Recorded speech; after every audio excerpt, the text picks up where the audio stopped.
What's the financial impact of retiring from your federal career before minimum retirement age? This is a confusing question for a lot of folks. One, we want to provide some clarity around what's the impact? What are you giving up? How can you make the right decision here? And I want to be clear, we're not talking about receiving an early out offer from your agency under VERA VSIP. Got another video on the channel for that with lots of great information. We're simply talking about a situation where it's no longer a good fit for you with your federal career and you're considering moving on, doing something different, starting that next chapter of your life. What's the impact if you do that before minimum retirement age?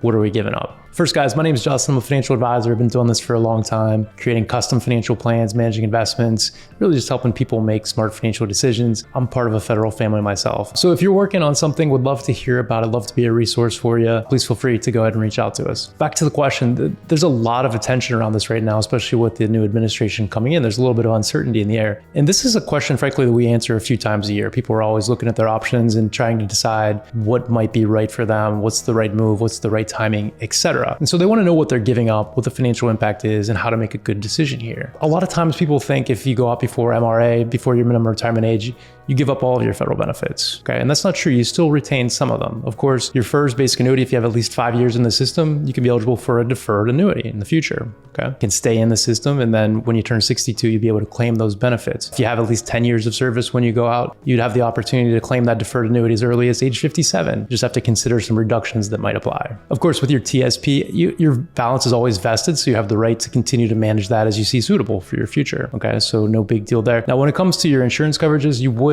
forfeit the ability to retain FEHB, FEGLI, some of your other insurance coverages going forward, okay? So that is one trade-off. And I want to give you a couple examples here, and we're going to focus on the FERS basic annuity because I think it's really your most valuable benefit as a federal employee, and it's the one that we're going to be able to model and assign a dollar value to. With the TSP, the agency matching contributions, you're likely, if you start another career, you start another job somewhere, you're likely going to have something from that standpoint. And we would just need to know those numbers to be able to compare apples to apples, what the match is compared to what you were receiving previously. So we're going to focus on the FERS basic annuity. And I want to give you two examples. We're in Northern Virginia here. We work with a lot of folks in the DC area, as well as all across the country. So for this example, we're talking about a GS14 step 7, living in DC, getting locality pay here, currently making $167, $267. That's their salary. They got 15 years of service, 45 years old, just considering what's next, right? Return to office mandate, not really for them, and want to, maybe potentially move on. The biggest thing that they would be giving up would be the FERS basic annuity, okay? And their calculation right now would look like this. Those 15 years of service, 1% multiplier, the high 3 would be based on the last 3 years of service, comes out to be 159, 198. That gives us a $23,879 pension as it stands today. Okay, and that could be deferred until their MRA, right? 57, they can start claiming that. Okay, but it's not going to accrue any more benefits. It's going to stand still in time at that number. Okay, and of course they wouldn't be eligible for FEHB, FEGLI, etc. Now, if they continue to work until MRA, let's just say things turn around, they decide to stay in their career, 12 more years, right? 45 to 57 is 12 more years. At that point in time, they'd have 27 years of service. 1% multiplier would still apply. We're going to give them pay raises every year of 2.5% on top of that GS14 salary. So that bumps us up to $214,170, high 3, okay? Or the last 3 years of service would be their high watermark. And we're just saying 2.5% pay raises, no greater step increases. At that point, their pension would be $57,826 a year. So about a $34,000 increase over that 12-year period in guaranteed income. We can take it a step further and say maybe they stick around until 62, right? 62 is that magic number where Social Security comes in play. You get a 1.1% multiplier on your FERS basic annuity. So a lot of things kind of fall into place. I don't know if they want to go that long or not. That that would give them 32 years of service, 1.1% multiplier, and a high 3 of $242,314, making the annuity $85,294. So that's a big increase, right? All the way from $23,000 up to $85,000. Of course, it's an additional 17 years of service. So what we're going to look at here is the difference between the MRA number that I gave you, as well as their current age 45 deferred annuity potential. All right, $34,000 a year is what we need to make up. So if they move on, that's kind of what they're giving up in addition to those TSP agency matching contributions that we're not really going to back into right now. Simple way to do this. We're going to look at it two ways because I know it's not necessarily fair to always look at things in the context of the 4% rule, but we're going to use that first. So $34,000 in annual income, what does that equate to in portfolio dollars according to the 4% rule?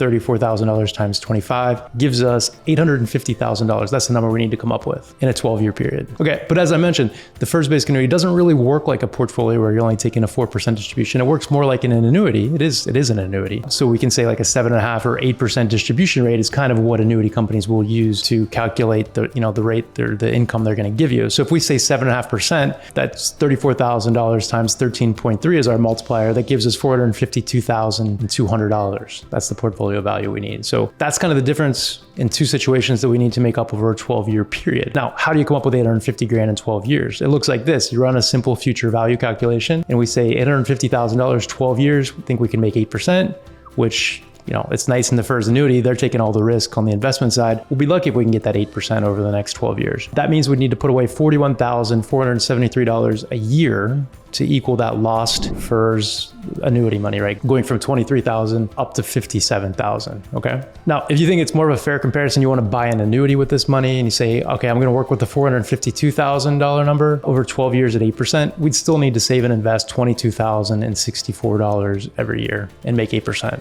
Okay, so that's kind of what you're giving up. It's pretty big contributions over a 12-year period. Plus, we need to consider TSP, those agency matching contributions, what you're getting, what you're contributing to, wherever you find yourself landing. All right, and that's example number one. I'm going to give you example number two, slightly different situation, okay? And we can draw a lot from this example as well. So we've got a 53-year-old GS15 step 10 maxed out, okay? They've got 25 years of service already. And right, so they're coming down to the wire here. They're really considering next steps. 4 years until MRA. Can they make it? What happens if they don't? $191,009 is the current salary, GS15 step 10 in DC. 25 years of service. The high three would be based on their last three years. So that gives $183,900, high three as of now. So if we stopped working, the annuity would be frozen in time at $45,975 a year. Okay, so it's a good chunk of change. Now, of course, there would be a 5% reduction if they started claiming it at age 57, which could be eliminated if they claim at age 60 because they have more than 20 years of service. Okay, so right around $46,000. That's kind of what the pension number is that we're working with. Now, let's say they go to MRA. So it's 4 years away. So they'd be, well, actually they're 53. So we'd need 5 years in order to get to MRA plus 30 to take an immediate annuity with no reductions. Okay, so their 30 years of service would hit when they turn 58. All right, so MRA plus 30 gives us 30 years of service at age 58. Our high three would be $206,697, with just getting the 2.5% pay raises over the next 4 years, 5 years, 1% multiplier at that point in time. That gives us a $62,009 annual pension, no reductions. Okay, right away. So that's a $16,000 difference, okay, over a 5-year period. So let's do the same math here. $16,000 times 25, our 4% rule number gives us $400,000 portfolio. That's what we need to come up with. If we want to take the annuity route, 7.5% distribution rate, $16,000 times 13.3 multiplier gives us $212,800. That's what we need to come up with. In both those situations, 5-year period is a relatively short amount of time. So how can we come up with 400 grand in 5 years? This is going to be a big chunk of money. $400,000, 5 years at 8%. That means we need to save and invest every year $63,132. If you want to shoot for the lower amount, the annuity rate, $212,800, 5 years at 8%, we need $33,586 invested, each and every year. Okay, so those are big numbers, right? So in this situation, there's a lot to think about, okay, for this person, what they, how much that means to them in terms of the extra dollars on the pension. Okay, so I hope that gives you an indication of, what the dollars may look like from the FERS annuity. As we mentioned, the TSP is another thing, agency matching contributions, right? Because you're going to be able to contribute as long as you're working somewhere. TSP is not special from that standpoint. It's just the agency match, which is pretty generous. So here's what we need to do. You need to think about this in the context of, what are you retiring to? Can you afford to retire? Will you plan on working somewhere else? Is there a benefit to staying at work? Is your TSP, do you have access to investment accounts? Do you have other assets to fall back on? How much is enough? Right? And I think the last question is huge, and it's hard to answer this question, but if you can build that retirement income worksheet that we're always talking about and figure out how much you need and what you're going to have coming in from your various sources, FERS pension, Social Security, investment income, other sources, other assets that may be able to produce income, that's going to give you your answer and say, now, does this make sense? If you're able to answer those questions, you can then move forward and say, do I need to work? And if I do, how much money do I need to make? Okay. So that's going to kind of give you the framework on how to make this decision. Build your retirement income worksheet. We've put a lot of information out there. There's a couple of videos on how to build your retirement income worksheet, figuring out how much you need and how much you might have coming in from your your various income sources as it stands today, and in various scenarios, right? What things might look like, so you can make that best decision on, hey, things aren't great right now and I want to move on. Does it make sense? Okay. So I hope you found this helpful. And if you have, please give us a like and a share. And until next time.